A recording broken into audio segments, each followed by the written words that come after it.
Have you ever been overwhelmed by school, overwhelmed just by your grades, and in general, sometimes just being stressed about your future?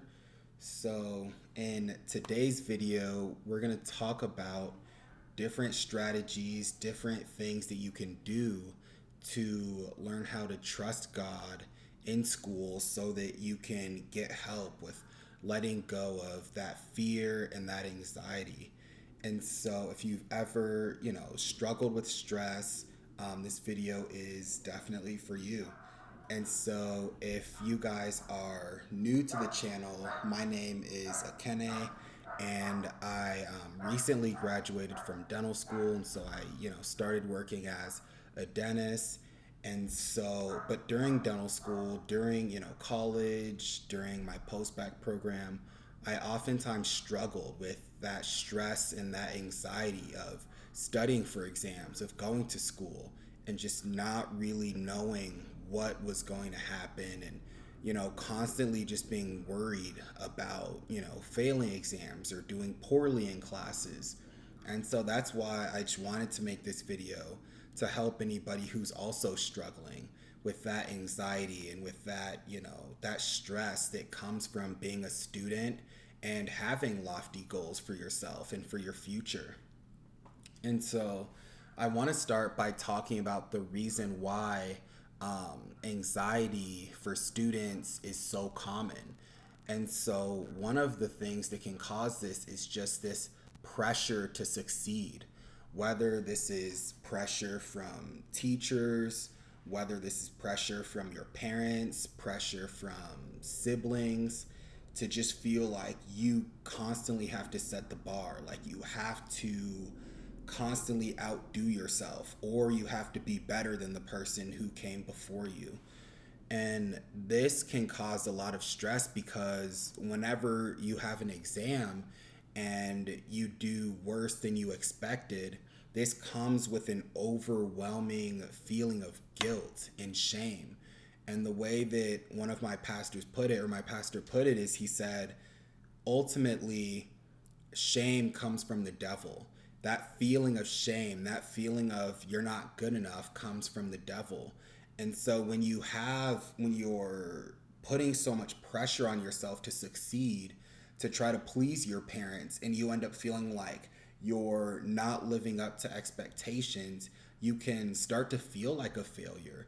And when that happens, not only does it is it really bad for your mental health, but it just kind of ruins that passion to want to do the best you can in school, because it's almost like when you're playing basketball and you're going up against a team that's really good and you start the game off by struggling a little bit, that's only going to further those thoughts in your head of, oh, this other team is really good, this other team is so much better, this other team is definitely going to beat us by a lot, and all of that stuff.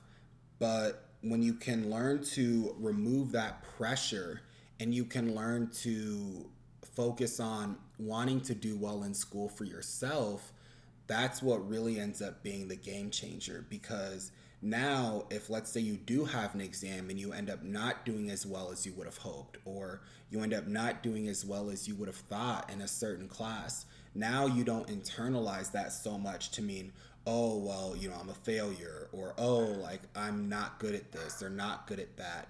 You can take those situations and think about how you can get better, and not necessarily for any specific person, but more so just for yourself. Because whether it's school, whether it's work, you're going to want to learn how to do that, how to adjust your mindset for that early on, because the sooner you can realize that you want to succeed for you and not just for anyone else, the better off you will be. And so sometimes that pressure to succeed can also come from future career worries. Where, for example, if you're in college and you're pre med or you're pre dental, and so you know that, okay, well, you're in college, but this program you're trying to get into is super competitive. So, because of that, you put a ton of pressure on yourself to try to get straight A's or to try to get at least a 3.5 or 3.7 or whatever the case may be in terms of your GPA. And even though, yes, these things are competitive and you do want to do the best you can, putting extra pressure on yourself, especially when you hit a rough patch, which is inevitable, whether you hit that rough patch in college or whether you hit that rough patch in your actual, program, whether it's dental school or med school, pharmacy school, whatever the case may be. If you can't properly know how to handle that pressure and how to still try to do your best regardless of the way your current circumstance is looking, then it's just going to lead to you constantly being stressed and constantly living in this pool of anxiety. And sometimes this also translates to, even once you get into med school or once you get into dental school, you start thinking about, okay, well, now that I'm in this program, I need to do the best that I can because I need to get into this residency. Or I know that I'm in med school and I want to become a neurosurgeon. So I know that I need X, Y, and Z. I need this GPA. I need this exam score. I need, in terms of standardized testing, I need these, marks that I need to meet. I need this letter of rec. I need, all of these other things, because you understand that the residency you're trying to get, match into is super competitive. And so while that can also get, super stressful, it's the same thing with, it's the same exact concept of like being in high school, trying to get into college, being in college, trying to get into med school, being in med school, trying to get into residency, after residency, trying to get a job. All of these things just tend to repeat themselves. And unless you get to the point where you can nip those things in the bud sooner rather than later, you're constantly going to be worried and constantly going to live with these questions of, oh, are you good enough? Are you as good as this, this person or that person? And so the other reason why, anxiety is so common is following up on the point I just made about comparison and self-doubt. And so we can think that by comparing ourselves to other people that suddenly we're not good enough or we don't deserve to be in the same position that they're in.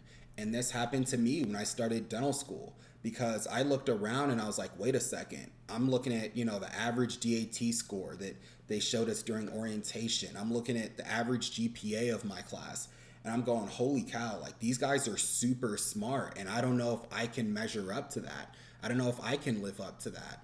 And so it took a lot of kind of maturing and understanding and talking to other faculty members that really helped me understand that just because one person has this GPA or that GPA, when you look at dental school or med school, they call it professional school for a reason, because you're essentially in the NBA or NFL of that specific career.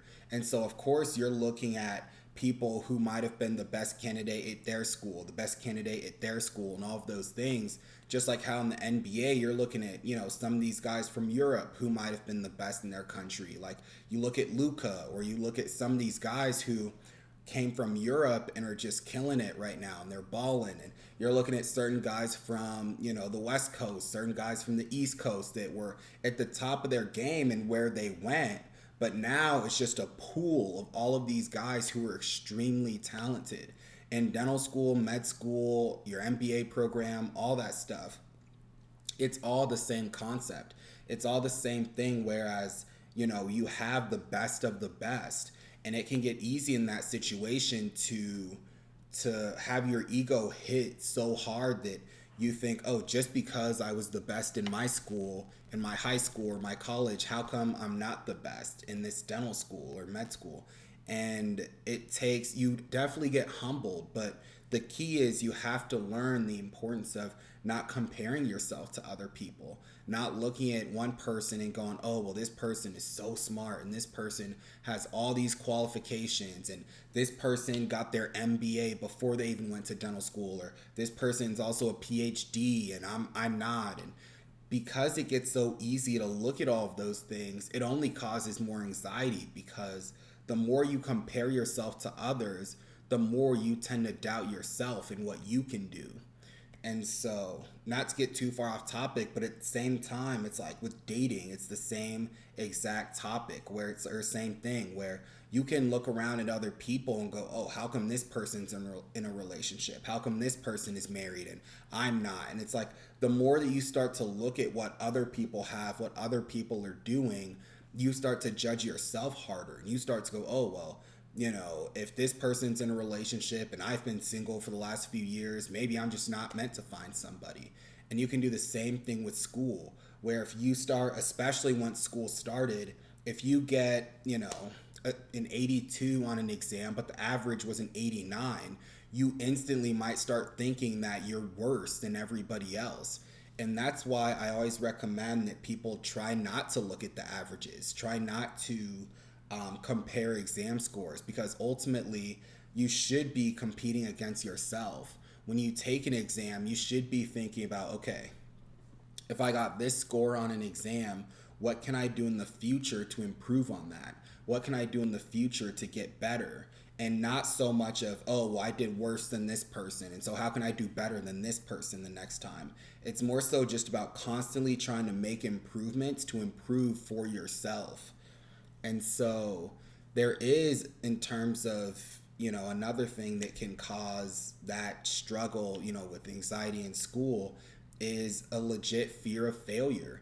And this is something that I had too, where it's like, you can feel the need to, because you're amongst so many talented individuals, you start to feel like if you ever fail anything or if you're struggling, it gets easy to feel so isolated, like you're the only one that's struggling and nobody else before you has ever struggled. But one thing I ask is that it's important to remember that if you're struggling, other people have definitely struggled. Other people may not, you might think other people aren't struggling in your cohort or in your program, but it could be that people just aren't talking about it. It could be that even if not that many people are struggling, people have definitely struggled before you.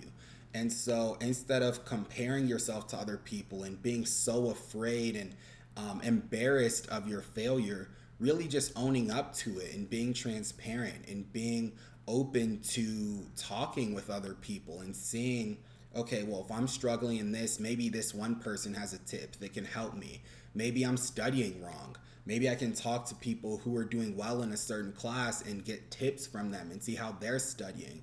Maybe I can go see the faculty. And, things like this just help you understand that having a fear of failure can be one of the most detrimental things that you can have, because no matter what it is that you try to do, you're going to fail.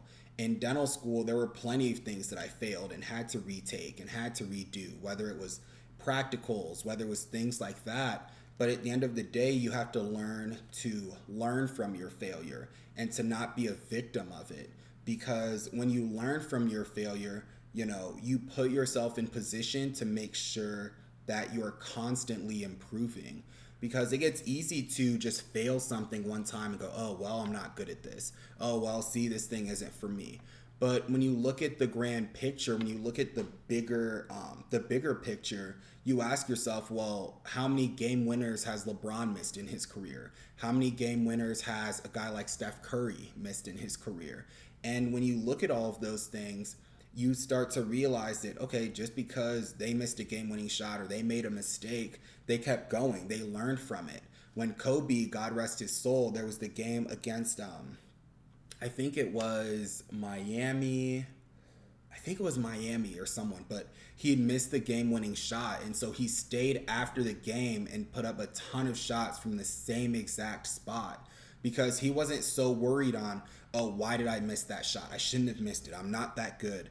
Instead, he said, well, what I can do to try not to miss that shot next time is I can take a ton of shots from that same spot. I can try to, simulate that same situation so that I can make sure that if that opportunity comes around again, I'm ready for it.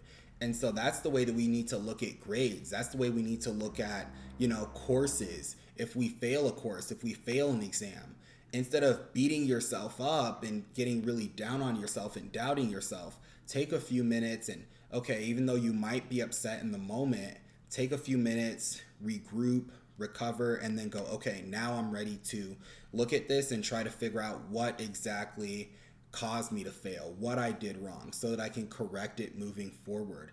And that's how you make sure that you're genuinely improving as a human being and as a student. And so the last one that tends to cause a lot of anxiety is lack of control, which is just not knowing what will happen next in terms of, job opportunities, in terms of the actual exam. And I would say this was probably one of the main things that would give me anxiety studying in dental school, because I'd be studying for an exam and it'd be so hard to know, okay, I'm studying for this, but is this thing going to be covered on the exam? Okay, I'm spending a lot of time on this one topic, but what if there aren't even any questions on it? What if, there's no questions on it, and all the things that I didn't put a ton of time and effort into understanding, all of those things are on the exam. So that would honestly give me a lot of anxiety.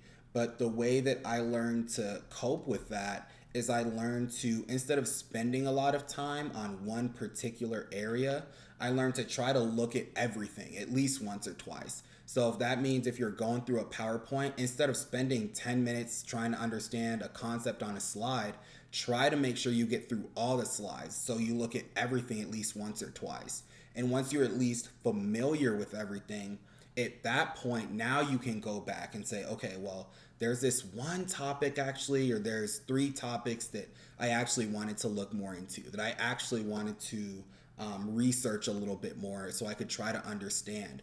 And that way you at least would have covered all of your bases before you start trying to get into the nitty gritty and trying to figure out all of those details. And so the other thing is, of course, with job opportunities. I understand that, of course, depending on where you live, where you go, or where you go to school, what the market is looking like, it can be easy to say, oh, well, I know what the job market is going to look like. I don't know if I'm going to have a job. I don't know what's going to happen. And at the end of the day, what I would say about people who are in that situation is still try to do the best you can, because ultimately, no matter what, we don't know what the market for whatever you're doing is going to look like 4 years from now, 5 years from now. I would say that, as long as you put yourself in position to do well in that program and to constantly try to network, constantly try to build connections, it could be that maybe in one specific sector, even if there aren't opportunities, if you network and if you trust in God and believe, God will steer you in another direction that'll still be, incredible, something that'll still be a great blessing for you. And so now I want to talk about different Bible verses that talk about fear and anxiety. And so in Philippians chapter 4, verses 6 through 7, it says, "Do not be anxious about anything, but in every situation, by prayer and petition, with thanksgiving, present your requests to God. And the peace of God, which transcends all understanding, will guard your hearts and your minds in Christ Jesus." So this chapter is really interesting to me, this verse, because just hearing about how anxiety has always been a thing for as long as, humans have been alive is super interesting, because I literally was talking to my wife about that this morning, about how it's so crazy how we may think that, oh, the things that we're experiencing, the things that we're dealing with are new. And, it's only in the last 60 years that people struggled with this. And it's like, no, anxiety's been a thing since way before time. Whether people were anxious about, getting eaten out in the wild, or people were anxious about getting food, or, things like that, or finding shelter. Anxiety has always been a thing. And it's important to, to trust God when you're in the midst of these things, to give yourself peace when you're starting to, feel anxious. And so then in Matthew chapter 6, verse 34, it says, "Therefore, do not worry about tomorrow, for tomorrow will worry about itself. Each day has enough trouble of its own." And this is something where I heard this verse for the first time maybe a month or two ago, because if any of you guys are, new to this channel, I've been trying to read the Bible more, and I've been really trying to grow closer to God. And so this was just really interesting because it's one of my favorite verses in the Bible, because it talks about how worrying about tomorrow only takes peace away from today. At the end of the day, tomorrow isn't here yet. And I know that, I'm sure I speak for a lot of you guys when, whether you're in school, whether you're working, it's your last day off before you're going to go back to school or work, and you're already getting anxious about, oh man, at work, this client or this customer or this patient's probably going to come in, and oh man, and what if I don't know what to do, or what if I get overwhelmed or I get stressed? And just thinking about that, literally, even though you're not at work, you already start to get stressed. You already put yourself in this position of wondering, okay, why am I feeling like this? And same thing with school. If you already start thinking about, oh, I have to see this classmate I don't like, I have to, take this exam, I have to do these things, and you're super anxious about it, being anxious isn't going to make today any better. It's only going to make today much more stressful than what it needs to be. And even when I was in dental school, I used to stress all the time about having so much work to do. And half the time I found that I'd spend more time stressing than actually doing anything. I'd spend, so much time thinking about, oh, I have to study for this. I have to do this. And before I knew it, it was like I'm sitting here going, okay, should I study for this? Should I study for this thing? Or should I study for this thing? I don't know. Maybe, okay, I'll just study for this. And before I know it, it's like I've spent 20 minutes thinking about what to study when I could have spent that 20 minutes just studying. And so, yeah, that's why that's one of my favorite passages in the Bible. And so then in Isaiah chapter 41, verse 10, it says, "Do not fear, for I am with you. Do not be dismayed, for I am your God. I will strengthen you and help you. I will uphold you with my righteous right hand." And so this is super important also, because it's important to remember that no matter what it is you're going through, God is with you. And even though it might not always feel like that, there are times where you might be struggling and it feels like you're on an island all by yourself, but God will never leave you nor forsake you.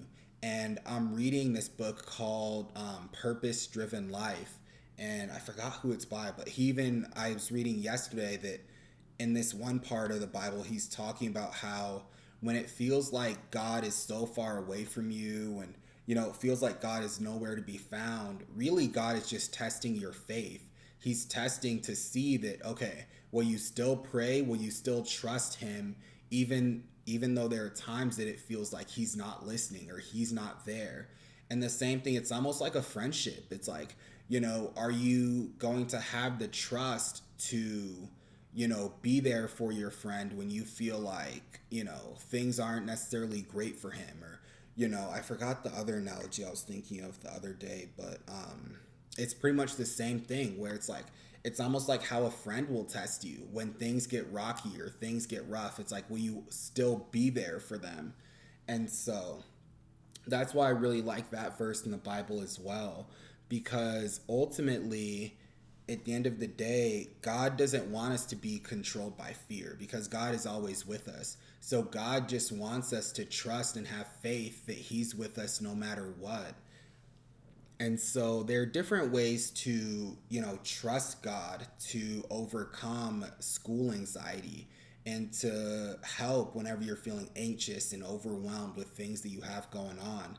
And so there's one tip that, it's really to just to pray about everything.